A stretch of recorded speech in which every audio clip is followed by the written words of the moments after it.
Who wants a pot of coffee? I just made coffee. You want a cup of coffee? Sure, there you go. Who wants coffee? Anybody else want coffee? Who wants coffee? And now it's time for the man with the caffeine, the new tropics for the brain. It's Coffee with Mike. Hang in, hang tight, grab your cup, and let's get this thing started. Hey everybody, welcome back to Java Chat. I'm really excited about today's podcast because I have somebody here who's a colleague, a friend, and a coach, a mentor. Shit, he does pretty much freaking everything. For those of you that are watching, he has a saying up behind. Hey, make that thing flash again, would you? That's so cool. He's got that thing in the back there, and it says, "You know what time it is." And this is something that he greets everybody on just about every video that he does. It's his moniker, it's his mantra, it's his intro. Mr. Bryce McKinley. Bryce, Coach Sharp, and I appreciate you coming in and hanging out with me today. Dude, I'm excited, man. We've been friends and a degree or two separated for a little while, man.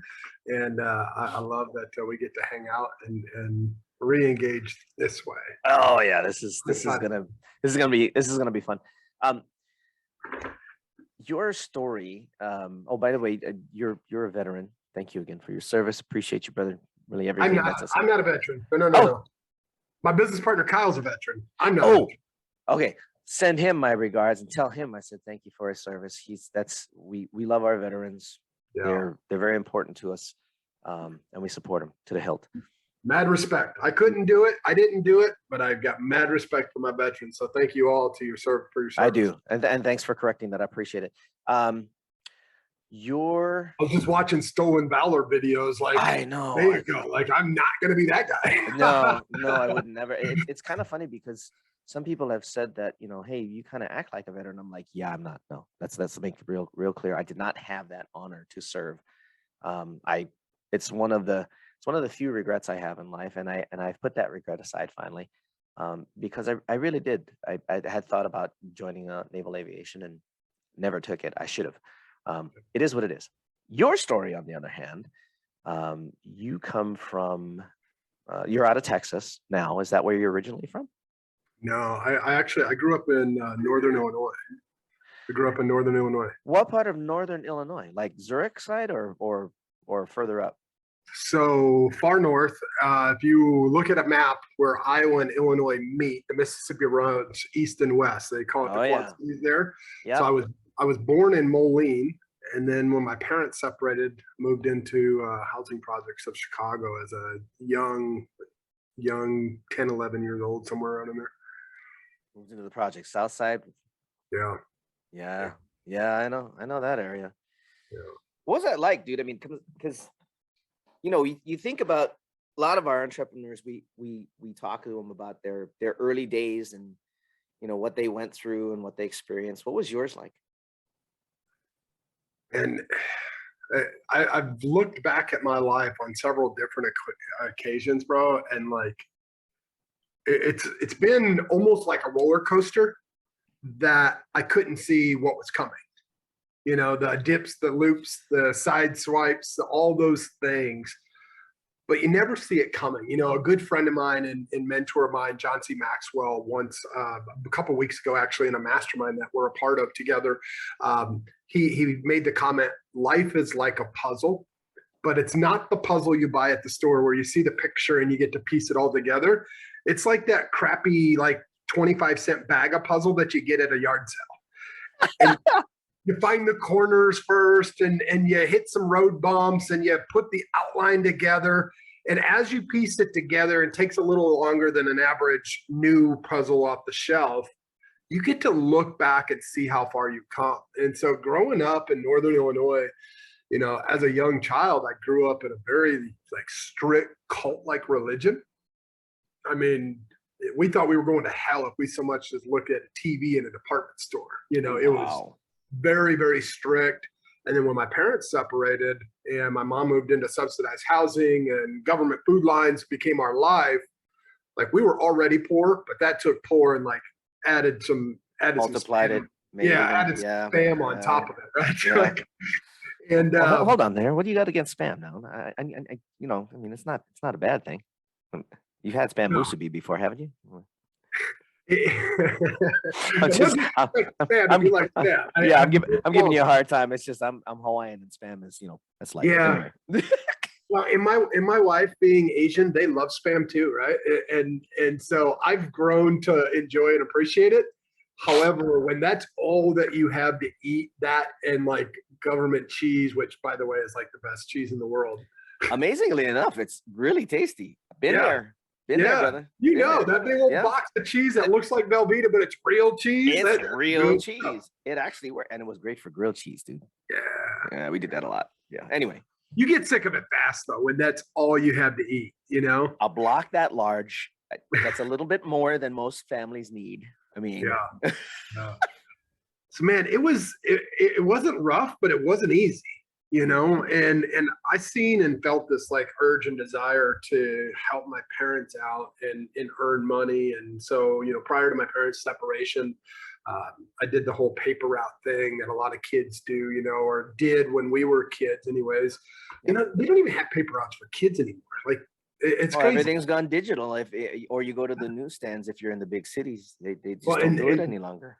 Yeah, and even the ones that are still delivered are like done at 3 or 4 in the morning, you know, by way of somebody driving through a neighborhood and tossing them. They end up on the sidewalk, not in the yard. That's interesting. Yep. But yeah, it wasn't easy, but it wasn't, you know, the roughest childhood. I can't say that. It was challenging, and so, you know, for me, one of the things that I try to live by is like the Zig Ziglar quote, right? Like, when obstacles arise, you change your direction to reach your goal. Right. And you don't change your decision to get there. Right. And so that was always something that I always kept on the forefront. I read Zig when I was a little kid, and he and I became friends in my, you know, young adult life and before he passed. And so that was always one of the things that I always like shop for. Like whatever that goal was, things are going to come up, go around it, go under it, go over it, go through it, but don't change the decision to get there. And with that in mind, man, I'll never forget. I was 8 years old. I had my first paper route, got fired because you had to be 10 to have a paper route. Yeah, you had to be 10. I know, right? I was harsh. But I convinced the route lady, ironically, her name was Karen, and nothing against Karens. I'm just saying there's like this stigma going around right now, right? Oh my gosh, that's hilarious. Karen came over to the house and fired me. And I looked at her, I looked at my parents, I looked at her again. I'm like, obviously my parents trusted that I could do a great job. And you know, I've been doing a great job. Let's put it in my parents' name. And when I turn 10, give me more responsibilities. So that's kind of like the first obstacle that I could really remember that I overcame. And that's when, looking back as an adult, I realized I had this natural ability to persuade people to get what I wanted, to help them achieve what they wanted, and it became a win-win. Another Zig Ziglar quote, right? Yeah. You get what you want, you have everything you want in life. Exactly. And so I started living those principles daily. By the time I was 10 years old, they gave me 5 paper routes. I was making more money than my parents combined. My dad's 3 part-time jobs and my mom's like little daycare that she was running out of her basement. And I was doing pretty well. And then my parents separated. And then the challenges came in different forms. I mean, when you move into the hood, like you've got 2 options. You stay in the house so you stay out of trouble, or you hang out with the crowd and you get in trouble, or you try to avoid it. And that was the route that I chose, man. I started hanging out with the wrong crowd, got myself into a lot of trouble. I mean, a lot of trouble. So it was rough. The guys down on the south side of PD knew you by name, huh? Yeah. Needless to say, not a proud moment, but definitely did. I'll never forget a couple of Officer Troy Myers and Officer S.H.A.R.P.E.N, female officer. Those 2 were on my butt, man. S.H.A.R.P.E.N was my DARE officer in middle school, and then as I became a teenager, she already knew me from being a little brat in her class. And yeah. It's interesting. There's 2 ways to know police: the good way and the not so good way. Yeah. Or they're a family member. You know? Oh yeah, and if they're family, it just makes it even harder on you because they're just looking at you like, yeah, why are you doing that? Yeah. You know better. Yeah. So come forward a little bit. Like you have a very successful academy that you're still building on even more and doing more with. I have the privilege of hearing about some of the projects that you're working on, and I look at it and I'm just like, yeah, he's freight train running already. I mean, I'm happy for you. Obviously, you ought to be proud of yourself for what you've built, what you and Kyle built, because it's growing and it's continuing to grow. How did you get to that point of thinking about, like, where'd you start? How'd you start in real estate? What got you the bug? Yeah. So, I mean, there was this crazy like series of unfortunate events that got me here, So you Jim Carrey took for a bit. I see. little bit, Yeah. a little bit. Yeah. I mean, at 17, I was facing 2 counts of murder. I was facing trafficking and conspiracy charges. I shouldn't be sitting here today. And Michael, I'll tell you, when that gavel came down and my cases were dismissed and the judge kicked me out of her courtroom, basically, I'll never forget, my uncle grabbed me by my ear, took me out of the courtroom and said, "You're going to come stay with me." And we packed a bag and I moved back to the Quad City area, Illinois-Iowa border, and started detailing cars at a car dealership. There you go.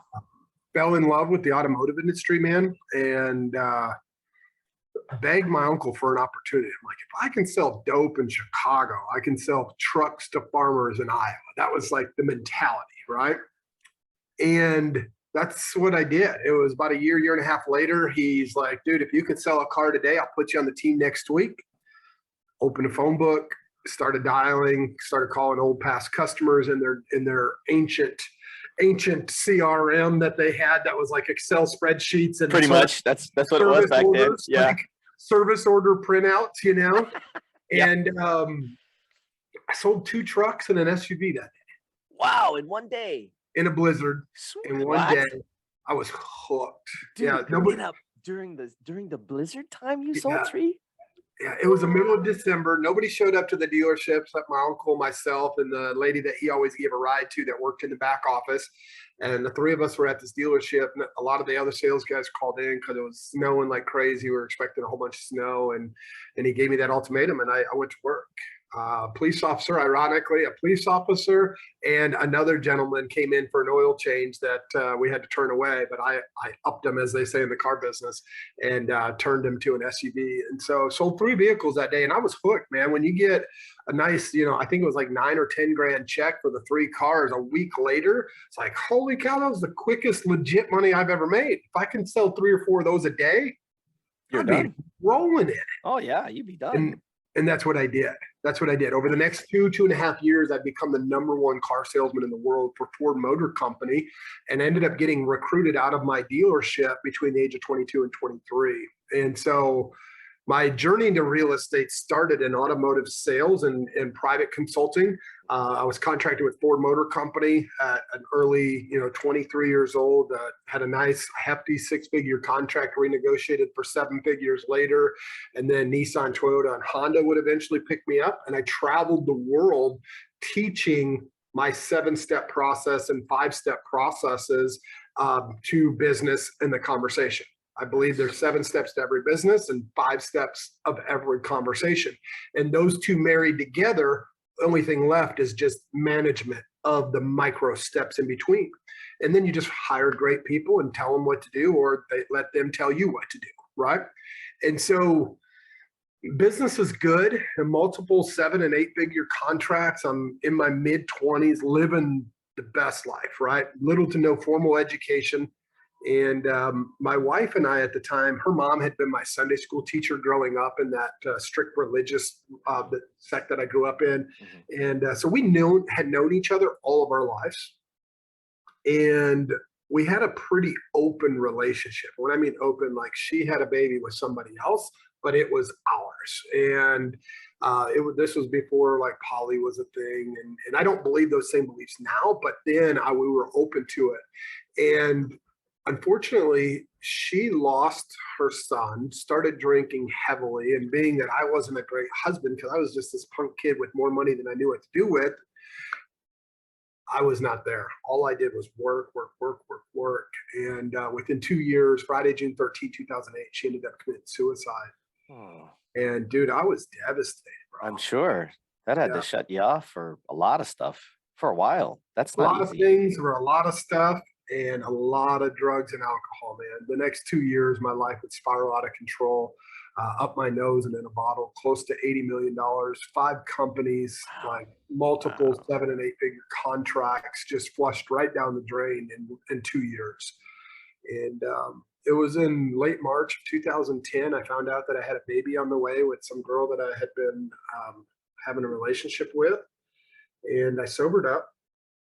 And by the end of that year, our son was born in November. By December, I had a super nice, hefty 6-figure contract with Tyco Corporation, doing some consulting, outside private consulting, Owens Corning, Pentagon, doing some hostage negotiations. You know, I did some really cool stuff in a short amount of time. And then I found out one day I came home early that my son's mom had never sobered up. Oh, And no. she had OD'd. There's pills all over the bed. My baby boy is a couple months old. He's on the floor. And I'm like, what the hell, man? Yeah, totally. What does every good gangster do, right? Like, reformed gangster or not, we still got it in us. We got to cover our ass. So that's what I did.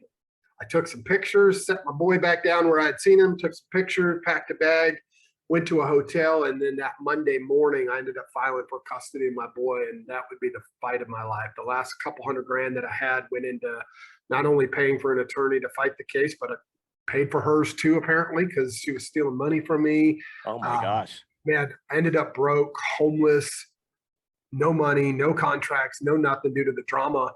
And yeah, man, that's what led me to real estate. It was after a pivotal moment. Go ahead.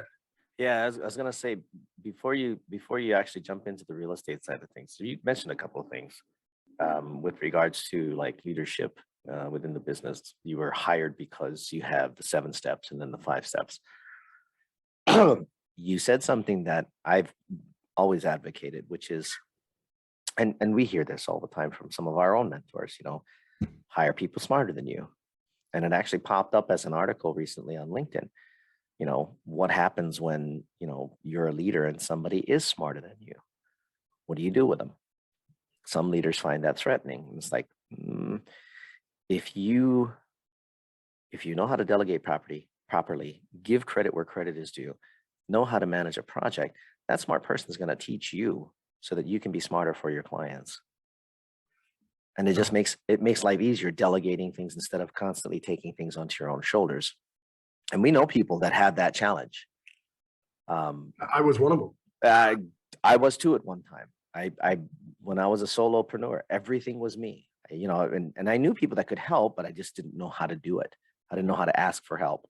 I still have challenges with that sometimes.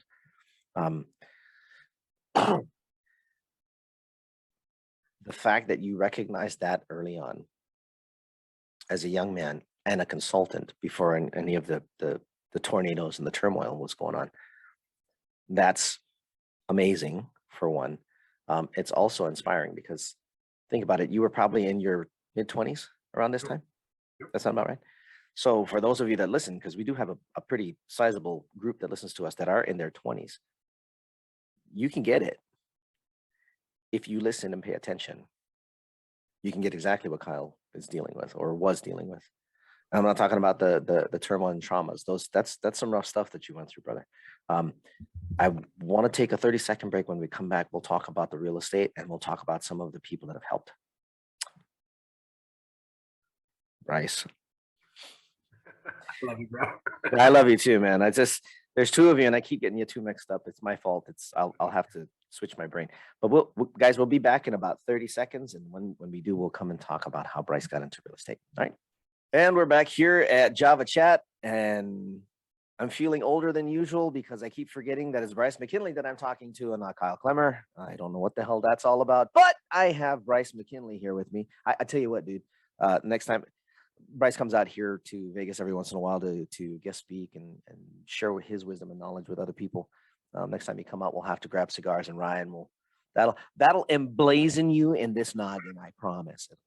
We won't have any issues beyond that after that. Just don't bring Kyle because that'll really screw me up. Yeah, that's right. we're He's a sitting there great business partner, so I can appreciate your appreciation. I do appreciate the Anyway, so we were just talking with Bryce about how he was moving into real estate. He'd been in the automotive industry and had been going through all kinds of crazy stuff. And in the midst of all of this, having to learn whatever he could as he was going along. He mentioned a couple things about leadership. We talked on the break about it and a little bit before. And then he also talked a little bit on the break about mentorship and some of the things that we understand. Sometimes you have to hire people smarter than you in order to be able to help you figure out what the hell you're doing. A couple of mentors that I have, which I mentioned to Kyle before, Marty Strong, Dave Meltzer, who actually is just recently. You mentioned that to Bryce, right? I mentioned that to Bryce. I'll mention it to Dave that Bryce is now a partner. It's a one actually, yeah. So they recently partnered up and they're going to be doing a project together, which is, in my opinion, couldn't be more awesome because you got, and there's a third gentleman. I don't remember who the third one is, but I'm sure the quality of person is just as good as the two of you. You get to meet these mentors and people that are there to help you figure out stuff. Because over half the time we think we know, we really don't. Yeah. So, but anyway, so you went through all of that. You got to the point where now you have custody of your son. And where does the real estate expose itself to you? How did that come around? Yeah, I kind of close that loop. You were talking about hiring mentors before I talk about real estate. Twofold. One, love David Meltzer. He's been a friend and a mentor of mine for years in a couple of masterminds together. And he and I partnered with Ryan Serhant. He's the $1 million listing HGTV's Bravo show, Sell It Like Serhant, best-selling author. So Ryan, myself, and David partnered up, and we're writing a book right now together, the three of us. You mentioned leadership and hiring smart people to tell us what to do. I had never experienced having a mentor or a role model in my life other than having, my higher ranks in the gang life that I was a part of. And when Ford recruited me out of my dealership, they hired a guy named Bill Boat, and I'll forever pay homage to Bill because he was this 60-year-old man plus, I'm not sure how old he was. He was 60 plus, 60-year-old man with the energy of a teenager. And I remember he told me, he's like, they hired me to tell you what to do, and two, to pull out what you have that you're not aware of. And I think that's so valuable and why everyone should have a mentor or three. There's no point in my life since that I haven't had at least 3 mentors. I've got 5 of them right now. And I spend 6 figures a month on mentorship and coaching on my own personal business, spiritual relationships, everything, finances. And I wouldn't have it any other way because it's helped me grow. It's helped me sharpen, like my hat says, right? And get to where I'm going faster so I don't have to have the same hurdles and mistakes that I would if I did it on my own. But I'm not here to talk about me. I'm here to share my story and my journey so that way I can hopefully encourage somebody that's listening. I didn't just jump into real estate. I didn't just make this pivot from automotive to real estate. I as a Fortune 500 business consultant, I found these tools, these 7 steps of every business that I teach, these 5 steps of every communication event, whether it's you and your spouse, you and your kids, you and your business partner, you and your client, whatever it is. These 2 processes are procedures. And one of the things as a master practitioner of neurolinguistic programming that I know after having studied NLP for 20 plus years, and my wife is now a master practitioner, we have 2 scenarios. In most cases, we have procedures and we have options. And if we work within our procedures, we can get things done and understand that inside of these procedures, we have options if we're taught correctly. And Right, if we're right. taught a script, for example, if we're taught a sales process or a transactional process, we have these procedures that have to happen, but there's always these variables. There's always these options. And one of the ways that I account that to is kind of the problem to solve versus the tension to manage, right? Like all of us guys, if we've ever been in a relationship with a woman, knows that every 28 to 29 days, we better be on our P's and Q's, right? That is not a problem to solve, gentlemen. That is a tension to manage. And we have the same thing in business. It's like we have an acquisition person that's missing out, like on calls and not making calls. Well, what's the problem? Oh, they need daycare and childcare and they're struggling. Well, if they would just get more deals, they'd have the money to do that. So this is a tension to manage, not a problem to solve. Let's spend some time over here so we can make more money over here and offset that, right? So as leaders, we have a responsibility to identify the problem to solve versus the tension to manage. And after getting sole custody of my son, I ended up living on the streets. I was homeless. I was broke. The drama from my son's mother just kept me from advancing in my professional career. I kind of got in my own head, telling the stories in my own, getting in my own way. How am I going to pay for childcare when I've got a couple-month-old baby and I have no roof over my head and all these things? Like, I'm not worthy. I'm not good enough. I'm not the person I used to be. I'll never live up to all these stories in my head. And I remember having a conversation September 28, 2011 with my brother, and he was incarcerated. He'd done about 10 years on a 20 to life sentence at the time. And my brother had never hurt a fly. Like, he should have never been in prison. He took the rap for something that a family member of his on that side of the family did that he should not have ever been there. Like, he was a pastor, never even had a speeding ticket. And this like messed him up, but he stayed so positive during that journey. And we had talked about building a business together, and he kept encouraging me. He's like, you're out there, I'm in here. Like, you got it made. You're better than I am, right? And he kept encouraging me. And I'll never forget September 28, 2011, literally within an hour of having that conversation and being motivated to start a new thing with him, for him, like that, it went away. I wrote a letter to my mom and I wrote a letter to my son, and I pulled my car out from underneath of the water tower that my son and I had been sleeping under, because it's not very good, healthy, or sustainable to take a baby into homeless shelters. And they don't let most men in there with babies. It's the weird rules of shelter life. It's odd. So I pulled my car out from behind this water tower into the middle of a street, set the letters on top of my dash, and the same 40 cal that sits next to my bed tonight. It hasn't jammed since, and it never jammed before, but that night it jammed in my mouth 3 times. Wow. Yeah. Somebody was definitely watching out for you that day. I mean, that's clearly. You ever seen that meme where it shows the angel doing this number? How I picture my guardian angel to be. Yeah. Wasn't covering his eyes that day. He was sitting there going, nope. And being a reformed gangster, I think God is kind of like that. I mean, most believers or Christians like picture God as, or Jesus Christ as like this pussy that's just walking around like, you're healed.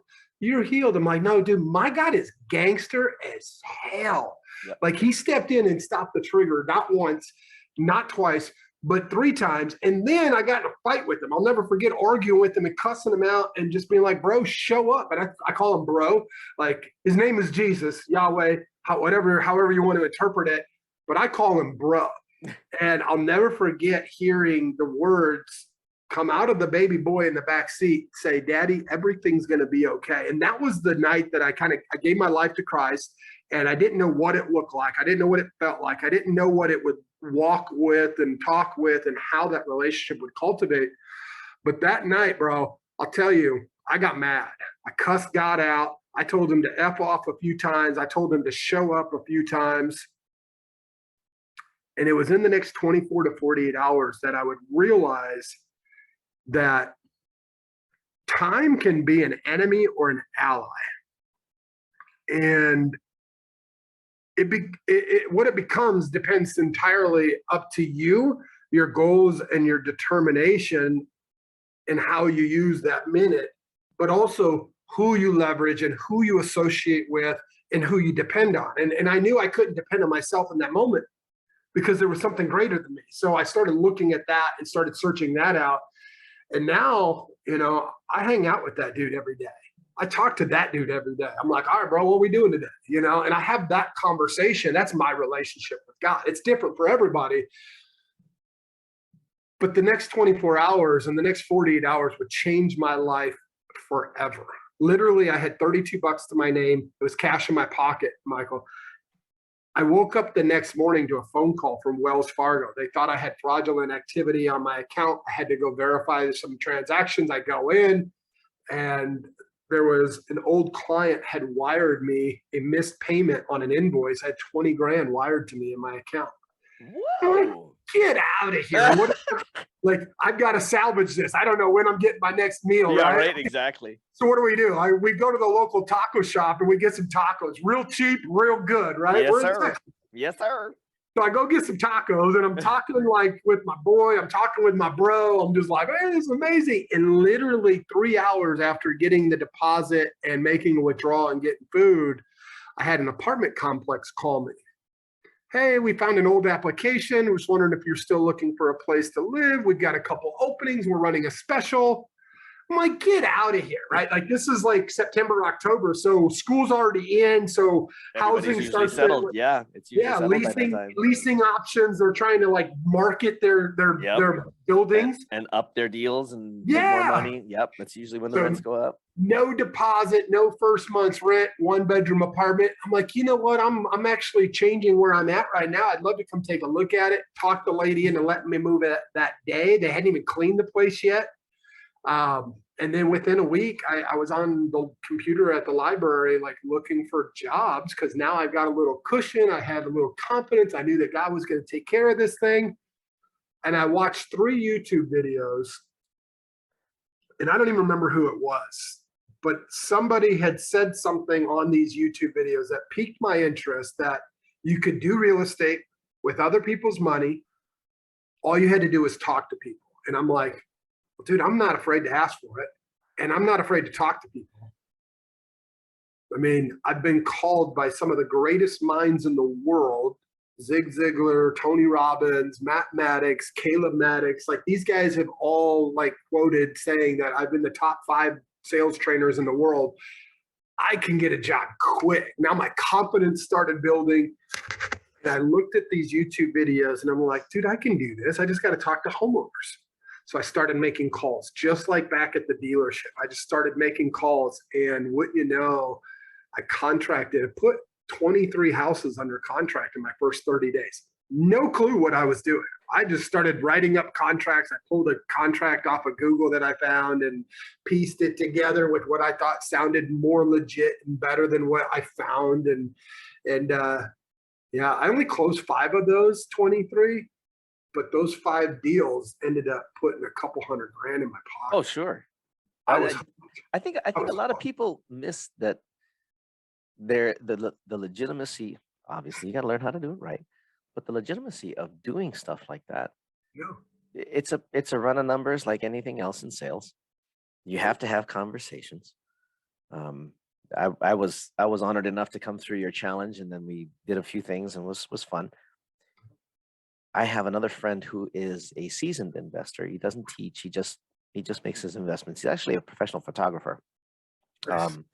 In fact, do you remember? I don't know if you're old enough to remember this, but when Madonna came out with her blonde hair and she was featured in Time magazine on the cover, yeah, that was his photo.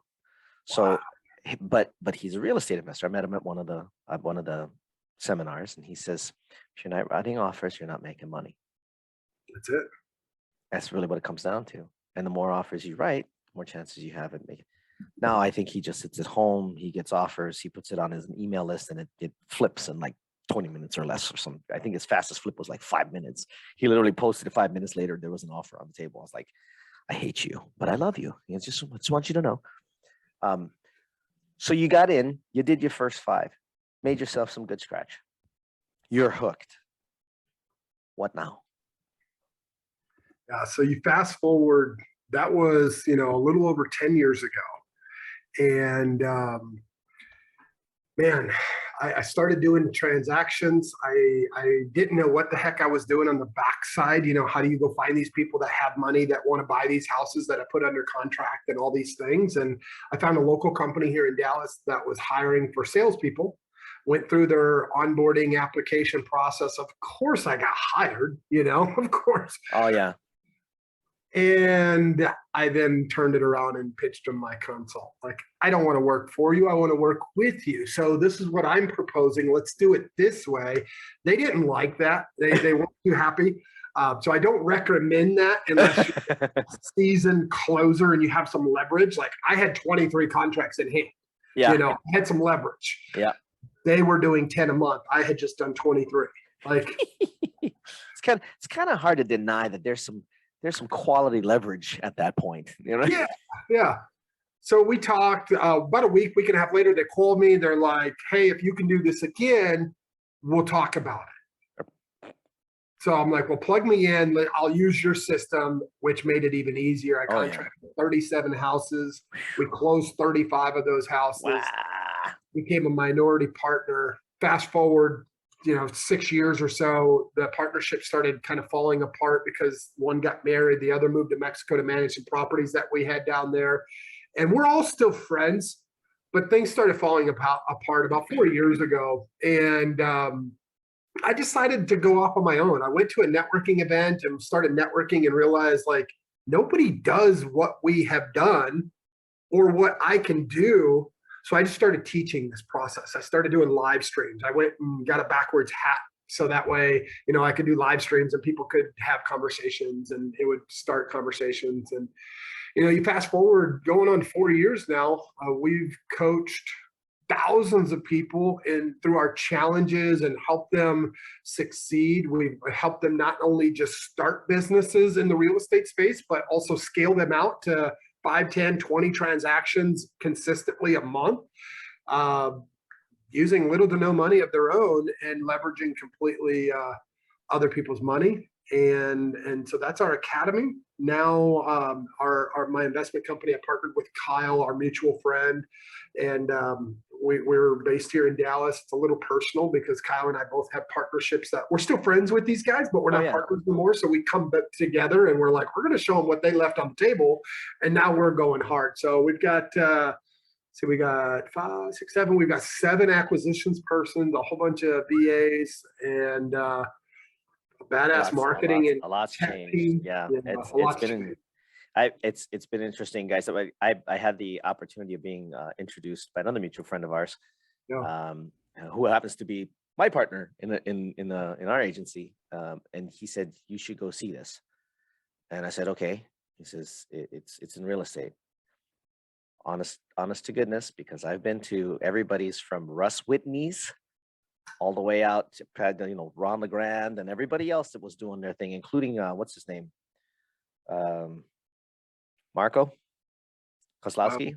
Yeah. I went to his when he first did the luxury deals. I've been through so many of those, and I'm like, another one, huh? All right, let's go see what he's about. Gotta tell you, out of all those guys that I've actually been to their seminars, I learned more in your online live training because of your 5-step than I ever did with any of their stuff. They showed you, they kind of walked you through it, but you had to keep buying stuff in order to get more education from them. You dumped everything on the table. Like, you did not hold back. That's one of the things I was like, okay, we have somebody not only knows his shit, he's willing to share it. This will be good, which is why I stuck it out. And then, of course, we had our conversations and became friends after that. There's something to be said about people that are unafraid to share their knowledge. It's become a kind of a trend. I'm going to get the guru's information. I'm just going to share 100% of it. Maybe people will like, yeah, okay, cool. If that's how you want to play. But there was an authenticity to yours that you literally said, look, this is how it works. You want to do this, put in the damn work. It ain't that hard. While we were going through the challenge, there were people that were complaining. If you remember me, I was like, nope, just got another contract. Yep, just got another contract. And you're just sitting, I don't know what was going through your head, but I'm sure everybody else was like, what the fuck is he doing? It's like, I'm listening and I'm executing because he shared the information. Why aren't you guys doing the same thing? Now, I wasn't making half as many calls as you've made, but you also showed us how to find stuff. You also showed us how to have the right kind of conversation. These are great things that really matter. Guys, we're going to take another short pause, and this pause is going to be a little different because we're going to do this in 2 parts. There's a lot more stuff that Bryce has to share with us, and I want to make sure that he gets it all out on the table so that we can go ahead and share with you all the good stuff, because there's meat in this, I promise you. So we'll have Bryce come back. So keep an eye on it. You're watching on YouTube and you're watching this first part. There's a part 2, so make sure you go watch that part as well. All right. We will talk to you guys again soon. Remember, stay up, stay safe, stay healthy, and live. For now, Coffee with Mike, Bryce McKinley. Ciao for now. You know what time it is. Absolutely. For more information on Java Chat, visit www.javachatpodcast.com. You've been listening to Coffee with Mike on Java Chat. Tune in weekly to this podcast for the next episode. You can also download or subscribe today on your favorite podcast platform. A production of Oasis Media Group, LLC. Located in Las Vegas, Nevada. Copyright 2019. All rights reserved.